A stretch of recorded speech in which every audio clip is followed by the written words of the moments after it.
Yesterday night, the Raptors won the NBA championships for the first time in 24 years. We had a plan for today, and we threw that out the window because Andrew decided we needed to talk about the Raptors.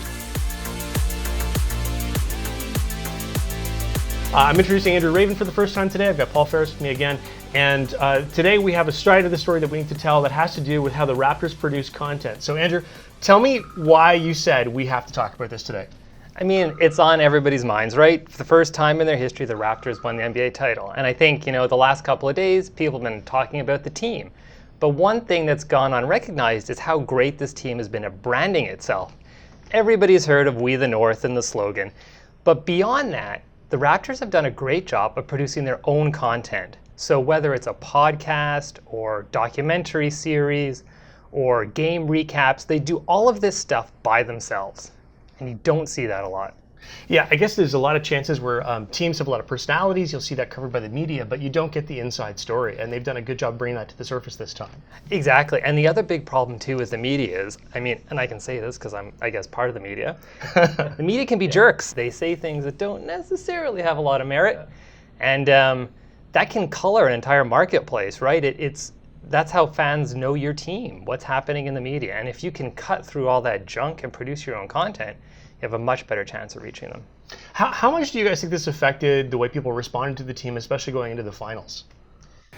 I think it positively affected the team itself and was a boost for the fans. I mean, we were talking earlier about Open Gym, the show that the Raptors have produced, and it's an inside look at some of the dynamics of the team. It's slickly produced, but it does get in some of the personalities and more of the personal stuff. The one episode that sticks in my mind is the episode about the trades that brought Marc Gasol to the team. It got into the fact that the guys who were leaving, CJ Miles and DeLon Wright and Jonas Valanciunas, showed how they were affected personally. It's like these guys who are like, oh man, this has been my home for how many years, and I'm going somewhere else. And literally, the team is on a bus going to play a game in Atlanta, and these guys are staying behind. And it's like, see you guys. The thing that they did here that I think more brands should be doing, they didn't script everything. They had the camera following the team, doing what the team was doing. They captured some good B-roll in there while they were doing it, and they just used the excerpts that mattered from the collection of film that they created. Yeah. Serge Ibaka does a show called How Hungry Are You, where it's a cooking show where he cooks for other people. And the premise of the show is really based around having somebody come on and trying a thing that he's just made and kind of seeing how they react to it, how they respond to it. So it's totally out of basketball, but it's using the personalities, guys he plays with, other players, and you see them in a very different context that way. So it's kind of cool how they, again, it's marketing for the team, it's marketing for the players, it's content, but it's personal and it's fun, and it's something that adds a lot of personality, especially to the players. And you see how these guys react to certain things, and they go, I'm not eating that, but or the guys will go, yeah, sure, I'll try it. I don't know what it is, but I'll try it. Yeah. I think you hit the nail on the head there. It's a side of the team that you never see, right? If you're a casual basketball fan, you probably watch them on TV for the 2 hours that they're playing a game, right? And you don't see the other side of the team. And I think that's a great way for a team or a brand to build a relationship with their customers, show them what you're all about. So one of the big things here then is bringing the personalities to life. And what I kind of love about this is that instead of just saying player basketball, you're showing another side of their personality. And so many times we do work, whether it's about cars or travel or any of the other work we've done, food, a lot of the time, the thing that resonates with people is the people. And they've done a great job of bringing that to the forefront.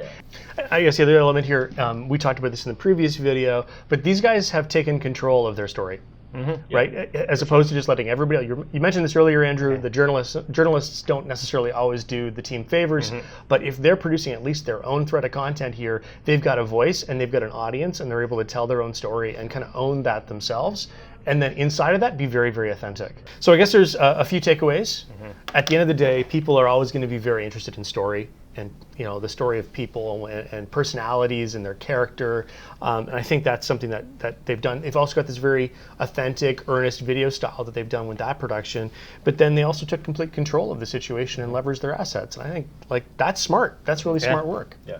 I think it's something too that it's not necessarily something only a professional sports team can do, right? There are lots of companies out there that can produce their own content, that can tell their own stories. I think it's important to maintain a sense of being true to yourself as a brand, being true to if you're a smaller company, you don't have the presence of the Raptors or an NBA team, but what are you about? Figure out what your core value is, and I think that anybody can learn from that. You can pick up on that no matter what your scale is, and you can find out the things that are important to you and that matter and that resonate, then can produce some pretty cool content. Cool. So there you go. We had a plan for today, but it got hijacked by the Raptors winning the NBA championship. The part that you have to pay attention to isn't necessarily just the success of the team, it's the success of the marketing program and the content behind it, the things that help make this team what it is to its fans. And those are tools and tactics that any brand can use to their advantage. So if you're interested in that sort of thing, give us a call. We can help you out. Otherwise, we'll be back next week with a more regularly scheduled conversation about content. Thanks.